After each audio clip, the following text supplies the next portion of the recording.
Tasha Williams would designate May 18th annually as National Panhellenic Council Day in the city of New York to recognize the contributions made to social change by members of 9 black sororities and fraternities known as the Divine Nine.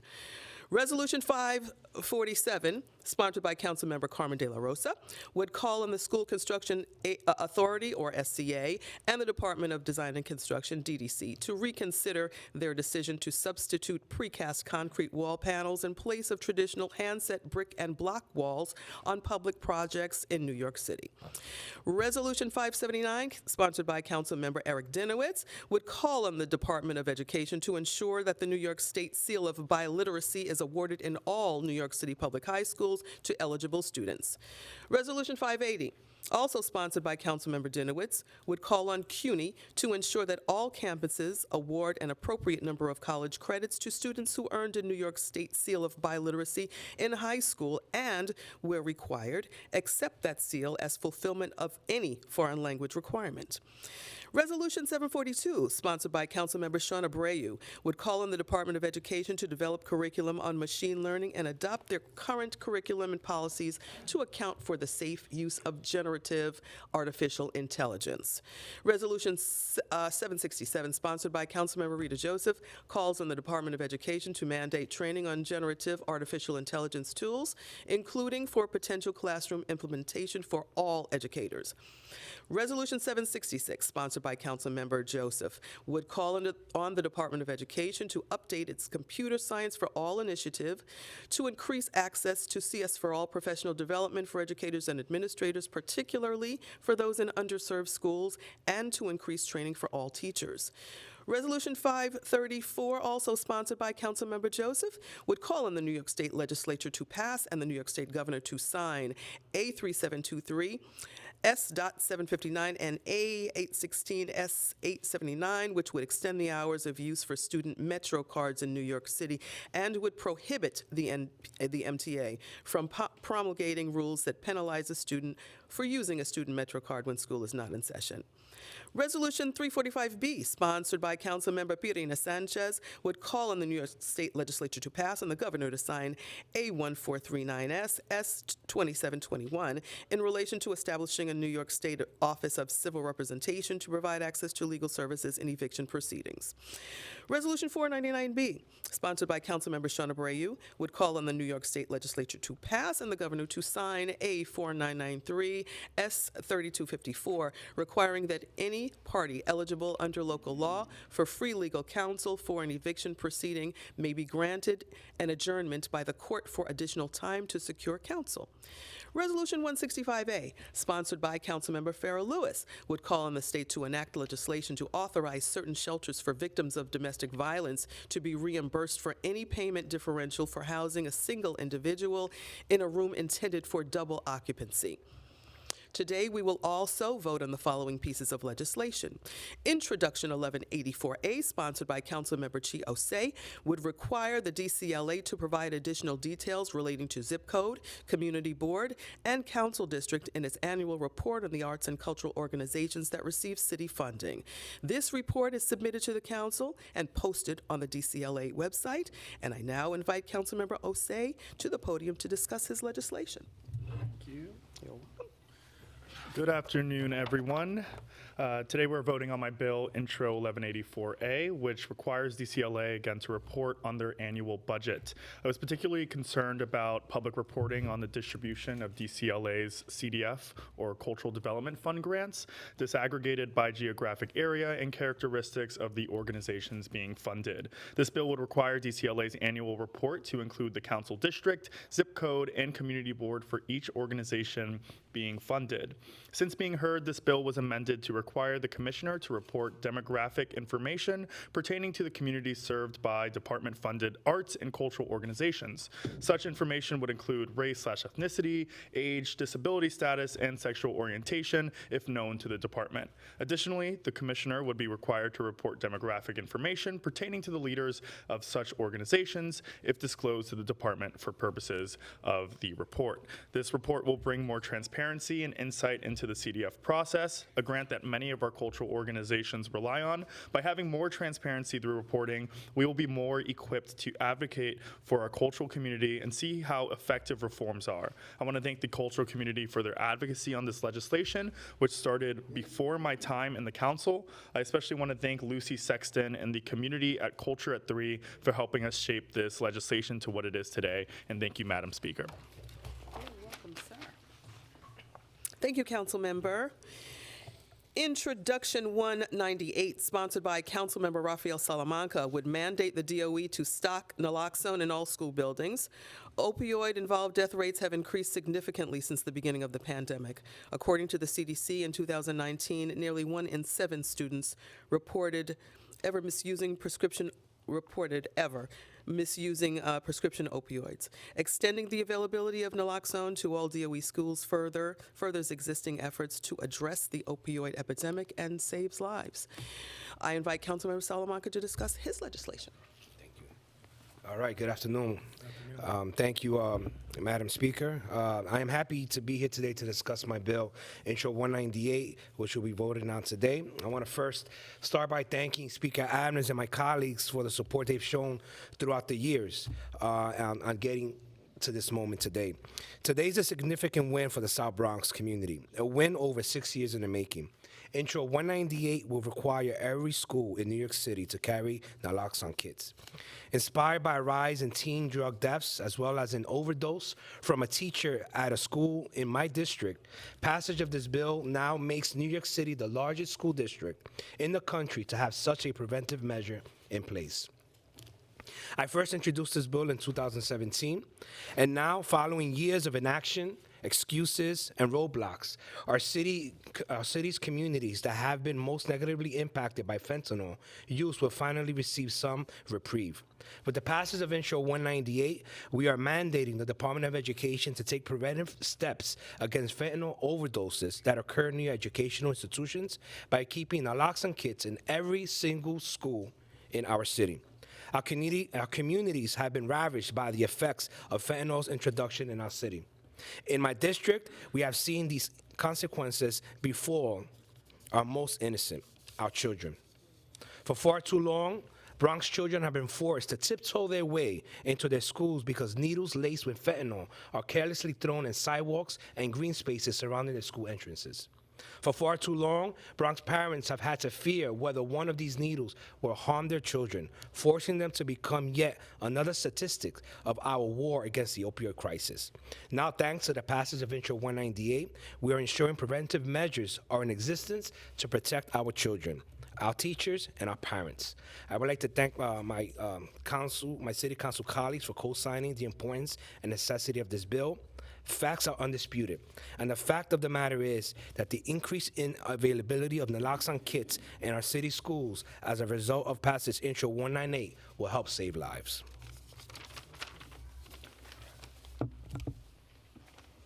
Thank you, Councilmember Salamanca.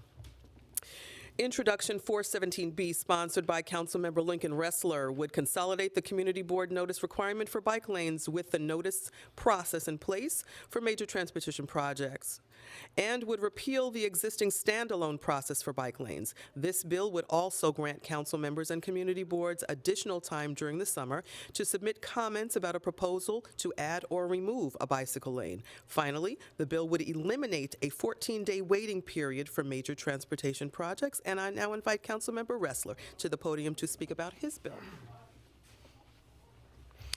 Firstly, just want to thank the speaker for your leadership and for having my back on this one. I really appreciate it. It means a lot. And I also want to thank Chair Brooks Powers. Without her support and leadership, we wouldn't have been able to get this bill passed. Mark Chen, the committee counsel, especially Faisal Lee from the speaker's team for their help. I'm an avid cyclist. I think I've taken 4,000 city bike trips at this point. There are 550,000 daily bicycle trips in New York City each and every day, but there would be a whole lot more if it was safer. This year, through the first 3 quarters of the year, we've had we're on pace for the deadliest year on record for cycling in New York City, certainly in well over 2 decades. We can make it safer if we meet the goals of the streets master plan that the city council passed. But we're supposed to, the Department of Transportation is supposed to install 250 miles of new protected bike lanes by the end of 2025. We're nowhere near that goal. They've installed 35 lanes. They are a pittance. It's just a pittance of what we actually need. And this legislation will make a real difference. It will get rid of unnecessary bureaucracy that slows down the installation of protected bike lanes to finally make it safe for more New Yorkers to cycle around the city of New York. We have a waiting period after their public presentations that for months the Department of Transportation cannot move forward on projects that are embraced by our communities, that are supported, that are necessary, that would save lives. This legislation will end those unnecessary waiting periods. It still ensures that people have a voice, that there's real input and from our community boards, from our elected officials, but it streamlines the process and ensures that whether we're building a bike lane or a bus lane, it's one process, it's a crisp timeline, and we can get life-saving projects done. So I'm really excited to get this legislation passed and see more New Yorkers cycling each and every day. It is a climate-friendly way for us to get around, and it's a good day for cyclists in New York. So thank you. Thank you. Thank you, Councilmember. Next, introduction 1101A, sponsored by Councilmember Amanda Farias, would require the Chief Equity Officer to create an interactive and anti-racism training for employees of human services contractors. This training would be an annual requirement for all employees of human services contractors who deliver direct services to the public and their supervisors. Alternatively, a human services contractor would be able to develop and administer its own training as long as it meets the same legal standard. I invite Councilmember Farias to talk about the importance of her legislation. Thank you, Speaker Adams. Anti-racism training is a crucial step for human service contractors in their commitment to promoting social justice, eliminating racial inequalities, and fostering a more inclusive and equitable society. The work we are accomplishing with my bill, Intro 1101, and within the Juneteenth legislative package will ensure our city's public service environments are welcoming and supportive for all clients, regardless of their racial and ethnic backgrounds. Human service professionals frequently engage with individuals from various racial and ethnic backgrounds, making it imperative to dismantle ingrained biases that may perpetuate discrimination, especially here in New York City. Anti-racism training is of paramount importance for human service contractors as it addresses systematic inequities and ensures a more just and inclusive provision of services. By fostering a deep understanding of the historical and structural aspects of racism, professionals can work towards dismantling discriminatory practices, advocating for equitable policies, and promoting culturally competent care. It goes beyond individual awareness to instigate systematic change, ensuring that services are not only free from prejudice, but actively contribute to dismantling racial disparities. Thank you to the advocates who supported this bill, and thank you to my esteemed colleague, Councilmember Natasha Williams, for her leadership on the important Juneteenth legislative package. Thank you, Councilmember. Introduction 1118A, sponsored by Councilmember Natasha Williams, would require the Department of Citywide Administrative Services, in consultation with the Office of Racial Equity and the Commission on Human Rights, to create an interactive anti-racism and anti-racial discrimination training for city agency employees. City employees, including independent contractors, interns, and volunteers, would be required to complete such training annually. I invite Councilmember Williams to the podium to discuss her legislation. Thank you, Speaker Adams, for your leadership. Good afternoon. Today, I'm really excited about two essential bills that I will be hopefully passing today. First, Intro 1118 that you heard proposes mandatory anti-racism training for city employees. And then, of course, Resolution 658 designating May 10th as National Panhellenic Council Day in New York City, recognizing the invaluable contributions of the Divine Nine. Also, a quick shout out to Councilmember Farias, who is also passing a bill today that is a part of our Juneteenth package of bills. I look forward to a swift passage of all the bills, but really excited that two of the bills will be passing today. Amending the New York City Charter for mandatory anti-racism training signifies a commitment to a future where diversity is indispensable. adding immeasurable value to our city. This comprehensive approach ensures inclusivity by extending anti-racism training to all in city agencies, reinforcing our united effort against workplace racism. The proposal incorporates robust accountability measures, actively embedding anti-racist principles throughout the organizational structure of our city. This law ensures inclusivity by extending this training to employees, interns, contractors, and volunteers. This will emphasize accountability and make sure that there is proper monitoring and enforcement at all levels. Together, these actions establish a unified front against workplace racism, actively ensuring that our city is just. Just really quickly about the Divine Nine. As a member of the Divine Nine, this is more than an affiliation. It is a profound connection to a legacy of excellence and service. This day will celebrate the rich tapestry of excellence and impactful contributions woven by members like myself, Speaker Adams, I want to look at her, Amanda Farias, Councilmember Kevin Riley, and Councilmember Selvina Brooks Powers. Our Black sororities and fraternities within the Divine Nine have made an indelible contribution across various realms, from education to politics to civil rights. This day is a celebration of our collective achievements and our ongoing commitment to unity, service, and positive change that defines the essence of the Divine Nine. Thank you. Very divine, very, very divine. Thank you. Introduction 195B, sponsored by Councilmember Carlina Rivera, would provide a mechanism for occupants of multiple dwelling buildings to report potential housing maintenance code violations in unoccupied units. This bill would allow tenants to call 311 to have HPD inspect the unoccupied unit and issue violations for hazardous or immediately hazardous conditions. HPD would also publish these violations on its website. I invite Councilmember Rivera to discuss her very important legislation. Okay. Good afternoon, everyone. All right. Well, thank you, Madam Speaker, for your support and for your leadership. I'm Councilmember Carlina Rivera. I represent the vibrant communities of the East Side, and certainly a place where we've seen a lot of housing discrimination, displacement, pretty much ground zero for gentrification. Today, Council will vote on my bill, Intro 195. It's going to change the housing maintenance code to ensure that landlords are keeping unoccupied units in good repair. It also creates a 311 reporting option for tenants to report issues in vacant units. That has not existed in the past.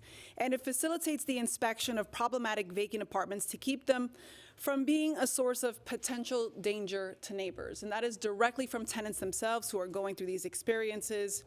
Reports of mold and leaks and rats and garbage, open doors and broken locks, and certainly not a condition that anyone feels safe in, let alone that makes you feel like you want to stay in that building. So why are landlords keeping units vacant during an unprecedented crisis? It seems landlords have been warehousing rent-stabilized units for a couple reasons. Some of it is in protest to legislation passed in Albany that limited vacancy bonuses and increased protections for vulnerable tenants. It might also be because accountability has been limited. At the moment, tenants cannot request inspection of unoccupied units, leaving many in a lurch and leaving tenants exposed to potentially dangerous conditions. This law will require HPD to contact owners when they have received those complaints. The owners then would have to schedule an inspection within 21 days. That inspection is guided by a checklist. Violations are then issued and published. If the owner or landlord tries to dismiss or evade these complaints, there is a legal mechanism for accountability to grant HPD inspection and get that access. There's no more excuses.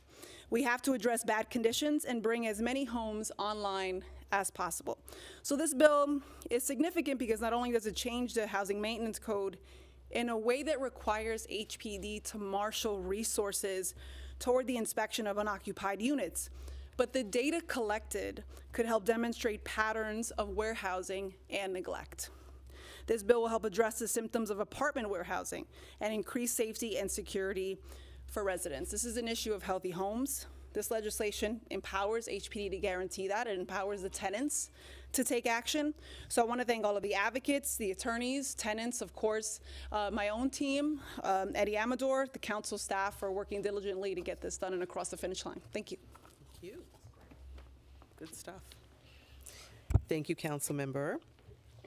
Next, we will vote on a package of legislation to address and curb noise pollution, a major issue that impacts the quality of life of residents across this city. Introduction 774A, sponsored by Majority Leader Keith Powers, would require DEP to measure sound levels within dwelling units on request when the sound is related to construction activities. DEP would be required to measure the sound level at any point within the unit with windows and doors that may affect the measurement closed.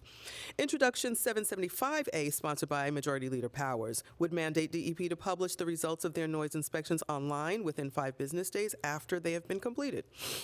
Introduction 776A, sponsored by Majority Leader Powers, would require DEP and the NYPD to give a copy of the report created after a 311 noise complaint to anyone who requested and provide the 311 tracking number within 14 days after receiving the request.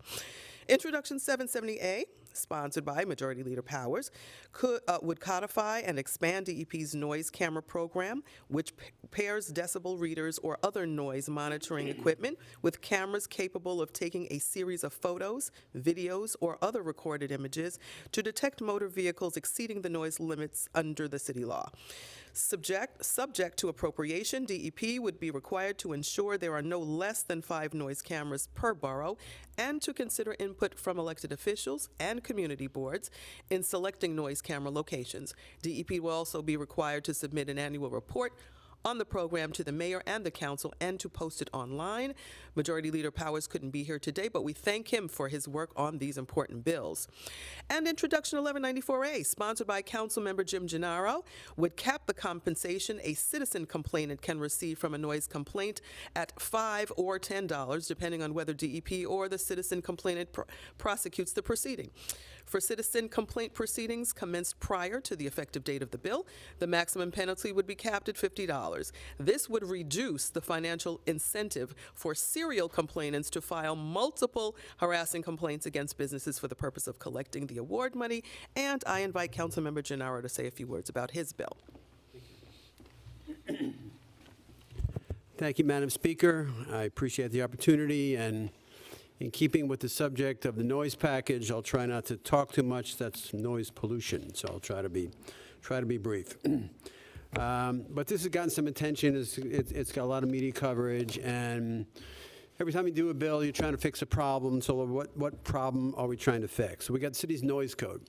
City's noise code has got many, many provisions. 18 years ago, when I was chair of the same committee under Mayor Bloomberg, the mayor did a whole revision of the noise code from everything that you can imagine, and no one knew about the civilian complaint provisions. We just didn't know it was there.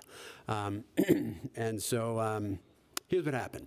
So one provision of the noise code is for so-called commercial noise. So you have a bar, a restaurant, or whatever, there's noise inside the establishment. Back 18 years ago, we created a standard where you would have to use a decibel meter in order to measure that, and that has worked. There is another section of the noise code that would deal with speakers facing outward from any kind of business that would try to bring business in. And so speakers saying, come in here and buy a necktie or whatever. Now that section of the code, I won't bother with the number, but that section of the code is subject to civilian enforcement. And so a civilian enforcer can go and, well, you can call 311. A lot of people say that's not good enough. Okay, so you have the right to do civilian enforcement of that. But what has happened is that many of the businesses that are being cited with violations are not violating the section of the code that deals with the speakers going outward. They're dealing with the section of the code for noise within a business that is leaking out. And so the bounty hunters, as we call them, have devised this little mechanism whereby they write thousands of violations because there's first offense, second offense, third offense, and then like the fines increase. So the bounty hunters go around. You have 2 individuals that are responsible for like 6,000 violations in the past year or so. So what happens is they go out. They go out on Monday. They go out on Tuesday. They go out on Wednesday. First violation, second violation, third violation, fourth violation. They take care of it. 8th violation. They give them all to DEP, which is completely overwhelmed by this volume because DEP has the opportunity, once they get this violation, to act on it. DEP is overwhelmed, and they don't. So then it goes through OATH, the Office of Administrative, yeah, you got it, very good. So it goes to OATH. Everyone's trying to get me to talk less. I appreciate that. That's good for the planet. And so they go to OATH, and OATH is like overwhelmed with all these things. And the bounty hunters, when they send it to DEP, DEP takes a pass, and then it goes to OATH, and it goes to people who have gotten the violations. And so OATH and the people get the violation, they get them at the same time. But the bounty hunters can set the court date for like 9 months in the future, whatever. So a business owner gets an envelope full of stuff that's looks half official or whatever. They stick it on the desk. 9 months later, they don't show up. And so when the bounty hunters show up and say, this was a speaker facing outward, used as some kind of attractant to bring, and if the person's not there to fight it, they get a judgment, and these judgments are a lot of money. It gets to be like $1,350. Half of $1,350 is a lot of money. So these bounty hunters have raked up hundreds of thousands of dollars in this unfair process that we had to figure out how to fix. And some of the violations, okay, they were for speakers that were facing outward. I get it, but 6 violations, 7 violations, and the business doesn't know about it. So here's what the bill does. It preserves the civilian enforcement tool for people to use for the right section of the code, but the bounty is only $5 if you give it to DEP and DEP acts on it. If DEP takes a pass and Civic Association, Block Association, or whatever, takes it to OATH, then they get $10. So this takes away all the financial incentive to profiteer off this, but reserves the opportunity for people who want to protect their neighborhoods from noise that they don't want to hear and that is not legal. That's the essence of what's going on. And so, but for those tickets that are in the pipeline that have not yet been adjudicated, those will be capped at $50. And so the bounty hunters will only be eligible to get 25 of that. So we had to deal with fixes going forward and fix those violations that are in the pipeline. Anyone wants to hear more about this, I'm here all day, okay? So thanks very much. I thank my colleagues for their indulgence. I thank Madam Speaker. And I'm going to get a violation for noise pollution right now. DEP's outside waiting to give it to me. You only get $5 until they get the action upon it. He will be here all day. Thank you, council member. Finally, we will be voting on a comprehensive menstrual equity package that expands access to menstrual products in city facilities. From reproductive and maternal health to expanding economic opportunities, the council has championed policies that ensure that women and all New Yorkers have access to the resources and support needed to succeed. Today's menstrual equity legislation furthers our commitment to that goal, and I'm so proud that we're advancing it today. Introduction 1059A, sponsored by Councilmember Amanda Farias, would expand the definition of menstrual products to include menstrual cups. This bill would also require DCAS to include them in the provision of menstrual products to agencies, temporary shelters, and youth detention or congregate care facilities and DOC to provide all people in custody who menstruate with access to reusable or single-use menstrual cups. Introduction 1057A, sponsored by Councilmember Farias, would require DOC to produce an annual report specifying the amount of menstrual products ordered by the department, disaggregated by the product type, the amount of such product distributed to correctional facilities, and the number of products distributed to individuals in custody. Introduction 1058A, sponsored by Councilmember Farias, would require DOE to develop informational materials about menstrual products to be shared with every student in grades 4 through 12. This bill would also require DOE to submit an annual report regarding the distribution of such informational materials. I invite Councilmember Farias to the podium to discuss her bills. I will not consider this more noise pollution. Thank you, Madam Speaker. Menstrual equity stands as a fundamental pillar of gender justice, particularly for women and gender-expansive individuals in the vibrant and diverse landscape of New York City. Access to menstrual hygiene products is not merely a matter of convenience for most. It is a matter of dignity, health, and equality. In a city that prides itself on progressiveness, it is crucial to recognize that menstrual equity is intrinsically tied to the broader issues of economic and social justice. Menstrual equity dismantles barriers that hinder educational and professional pursuits and fosters an environment where everyone can thrive regardless of their gender identity. The ability to manage menstruation with dignity and without financial burden is an essential aspect of ensuring equal opportunities for all individuals, irrespective of gender.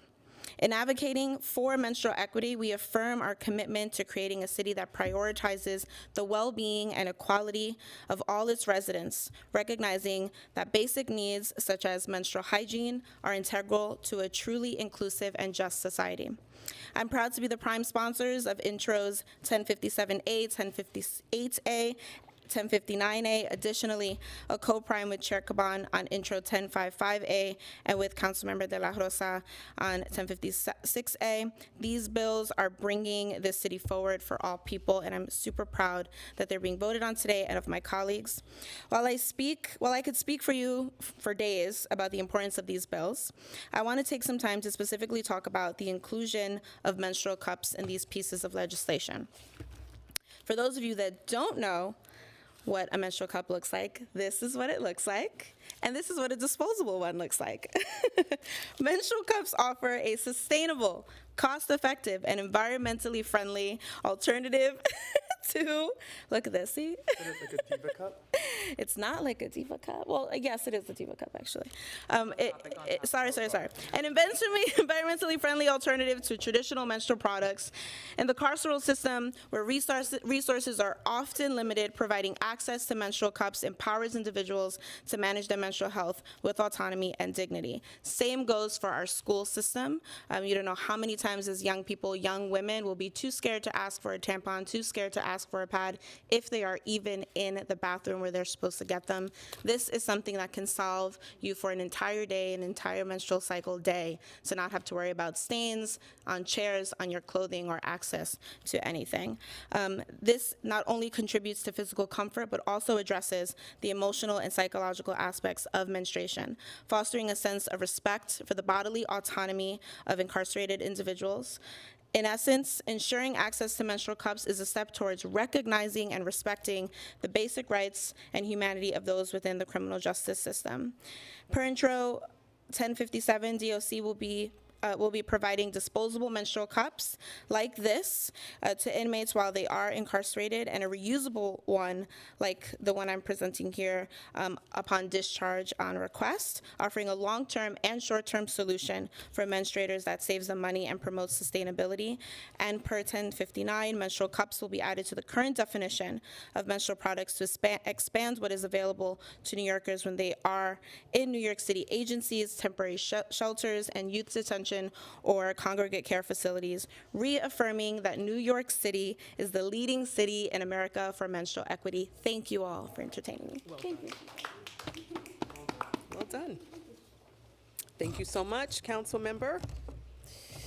Introduction 1056A, sponsored by Councilmember Carmen De La Rosa, would expand the age group of students to whom the Department of Education is mandated to provide menstrual products from beginning at grade 6 to beginning at grade 4. This legislation is very important to me as it came to my attention via a 5th grader by the name of Sydney. So I'm going to call this one Sydney's Law. Sydney, this is for you. Councilmember De La Rosa. Thank you. I want to thank our speaker for her leadership. This is a majority woman council, and I think that this is such an important package today. I also want to thank the chair of our Women's Caucus, Councilmember Amanda Farias, and Councilmember Farrah Lewis, and the chair of our Women and Gender Equity Committee. This is personal to me. I also, like Sydney, have a 9-year-old daughter who is a student at a public school. She is a 4th grader. She can begin her cycle at any moment, and it is important for us to, one, change the taboo that talking about our periods is something that shouldn't happen. When we are charged with the care of our children in public schools, they should not only have access to ask the questions that they need to ask in order to understand their own bodies, but also access to the materials that they need in order to go about their day and continue their education like any other child. When we think about the state of our public schools and we think about communities like mine in Upper Manhattan, where are communities of need, oftentimes, their first encounter with the health system happens within a school. And so I am so proud of my introduction, Intro 1056A, which is part of this larger package. People with periods can attest that their first experience in getting their period, possibly having difficulty knowing who to turn to, who to ask for help, and how to navigate the situation. The experience often comes with shame, confusion, and we do not have to continue the status quo. So today, I am proud of this package. I'm proud to join my colleagues, and for me, this is a celebration of what this council can accomplish together. Thank you so much, and thank you to our speaker.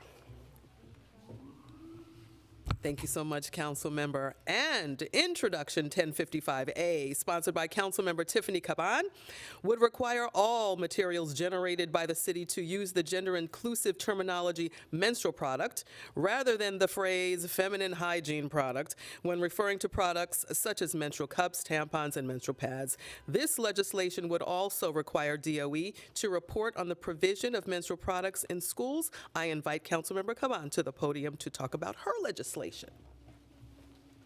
Thank you. These lights are intense, y'all. Ooh, hot. I also appreciated the show and tell. We should do that more often. Good afternoon, y'all.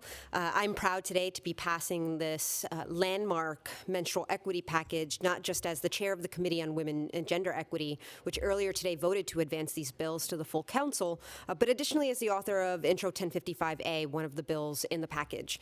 1055A will help our city be more responsive to the needs of students who menstruate, and will rid our city's documents and materials of sexist and queerphobic euphemisms to describe menstrual cups, tampons, and pads in favor of clear, inclusive language.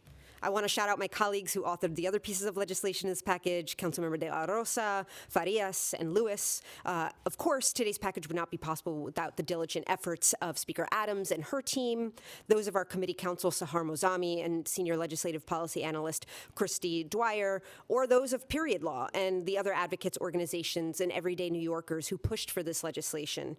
Lastly, I, of course, want to extend my heartfelt gratitude and congratulations to my own staff, especially our legislative director, Madhuri Shukla, and everyone who menstruates deserves the resources and education necessary to manage their periods with peace of mind and maximal bodily comfort.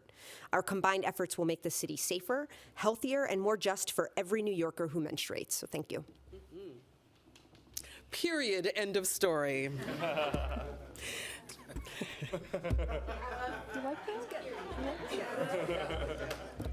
I try.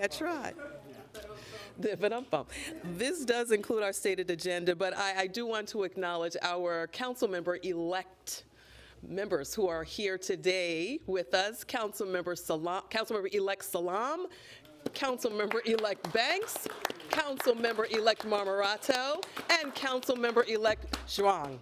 Welcome. With that, we'll take on-topic questions first.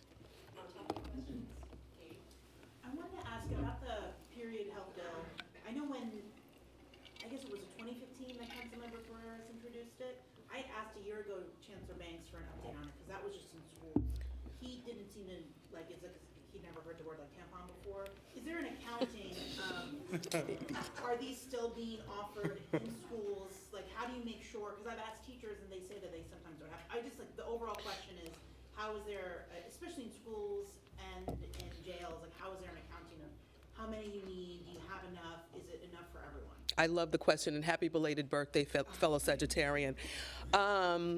You know, Katie, and that's something that we're going to have to bring. You know, we're bringing this great legislation today that will be passed about equity, but we are going to have some oversight on a lot of things concerning menstrual equity, including, you know, the amount of product, who's getting the product, where it's going, and quite frankly, I have a problem with children paying. That's just my own personal thing, because that came along with Sydney's information also, is that, you know, a quarter here, a quarter there, whatever it is, you know, for kids isn't really cool. So we're going to have to do our due diligence in oversight to answer that question. So upon, we had a great hearing. Yeah, we had a great hearing on it that kind of touched on some of these topics. We do need to be better at following up with ensuring that the machines within the bathrooms right now, they pick and choose which ones they fill and which ones they don't. So for the non-gendered bathrooms, they actually do not have any product, except they're only within the female-oriented or determined bathrooms in the schools. And so that's something that we have pushed on. I made it very clear during the hearing, like I have gone into several, if not almost all of my schools, and I purposely go into the women's bathroom. I purposely see if I can turn the knob, and if anything comes out, and there have not been any. That seemed to alarm them in the hearing, and they were unsure of why they were not seeing that throughout. It still seems as if within our schools, students have to go to the nurse or to a designating teacher that has the product, and that is a problem. As the speaker stated, we have to do a lot of more oversight to ensure. And to briefly add to that, I think, one, it wasn't a surprise that we were told that, oh, they're available in all the bathrooms, and every single female council member that participated in the hearing was like, well, I check the bathrooms, because of course we do, and they're not in any of them. But I wanted to touch on the DOC aspect. Something that we asked about was that they're supposed to be, you know, offering on intake folks who menstruate or getting 2 tampons. But after that, there's actually no guarantee, even though they're supposed to get them whenever, on demand, whenever they want, and that wasn't the case. And to make it even worse, we found out that you know, tampons were available through commissary, but they were charging almost double of what you would find it in like your local Walgreens or CVS, and then you couple that with the fact that a person is making pennies on the hour in labor, and so you might have somebody that has to work 15, 16, 17 hours just to be able to purchase a box of tampons at commissary, something that should be free and readily available, and that's like something that needs to be addressed, and this legislation takes steps towards that. Yeah, and just to a little bit more on that, right now the system that they have in terms of aggregating and where they place them, they choose when they openly place them, and it's basically like the warehouse orders, and after that number of quantity, it's a question mark of how much is still there, how much is disseminated per facility, even how much folks are taking to use for themselves, which is why the bill specifically has certain areas where we want to get numbers of, but we do not want to change the open call system of anybody being able to go up and grab several pads or several tampons based off of their menstruation. This is solely trying to determine what goes from the main hub base of what they're ordering versus what gets disseminated out per facility, and then they let us know usage based off of per facility and what gets disseminated out. So, thank you.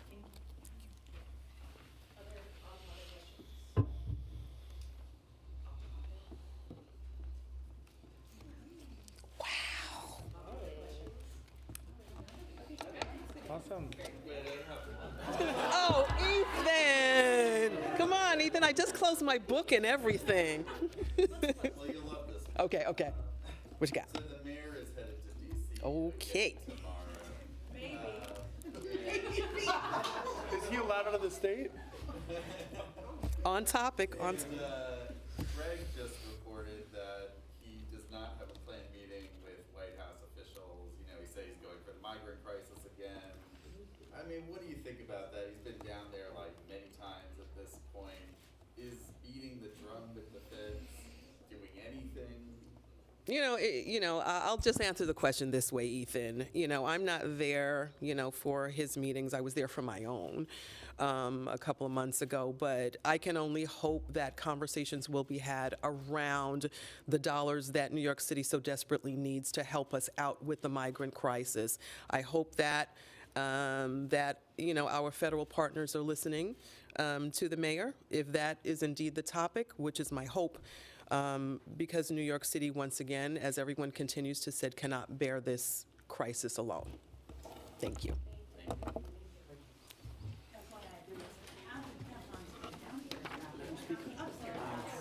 I was wondering if you were going to say something about Samara today.